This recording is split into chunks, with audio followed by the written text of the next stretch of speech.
రామగుండంలో ఉచితంగా మొక్కల పంపిణీ. స్థానిక రామగుండం కార్పొరేషన్ 1వ డివిజన్ విలేజ్ రామగుండంలో కేపీఎన్ ఎంటర్ప్రైజెస్ ప్రతినిధి గోలివాడ ప్రసన్నకుమార్ గంగపుత్ర ఆధ్వర్యంలో గ్రామస్తులకు ఉచితంగా మొక్కలను పంపిణీ కార్యక్రమం చేయడం జరిగింది. ఈ సందర్భంగా గోలివాడ ప్రసన్నకుమార్ మాట్లాడుతూ కేపీఎన్ ఎంటర్ప్రైజెస్ సంస్థ ద్వారా మిత్రులు లాటుకూరి క్రాంతికుమార్, చెన్నూరి నాగరాజుల సహకారంతో నిరుపేద మధ్యతరగతి కుటుంబాలను బలోపేతం చేయడానికి ఈ కార్యక్రమం తీసుకోవడం జరిగింది. అనంతరం మొక్కల సంరక్షకులు ముక్కు నర్సయ్యను నాయకులు బద్రిరాజు శాలువాతో సత్కరించారు.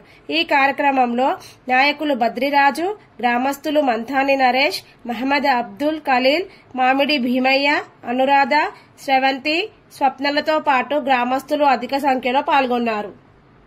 ఎందుకంటే ఇప్పుడు పేద మధ్యతరగతి వారికి ఆర్థికంగా బలోపేతం చేయడమే కాకుండా రామగుండం నియోజకవర్గాన్ని పర్యావరణ పరంగా దాని ఒక మెట్టు ముందుకు తీసుకెళ్లే ఆలోచన లోపల మేము ఈ కార్యక్రమం చేపట్టడం జరుగుతూ ఉంది.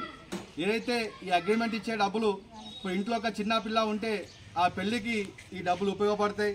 ఒక కొడుకు ఉంటే ఆ పెద్దగైనాక ఉన్నత చదువులకు లేకపోతే వారి యొక్క బిజినెస్ చేసుకోవడానికో దేనికో దానికి ఈ డబ్బులు అనేది ఉపయోగపడుతుందని చెప్పి ఈ సందర్భంగా తెలియజేస్తూ ఎవరికైనా ఆసక్తి ఉన్నచో నాయకులు మా కాంటాక్ట్ కావాలని చెప్పేసి ఈ సందర్భంగా తెలియజేస్తున్నాం.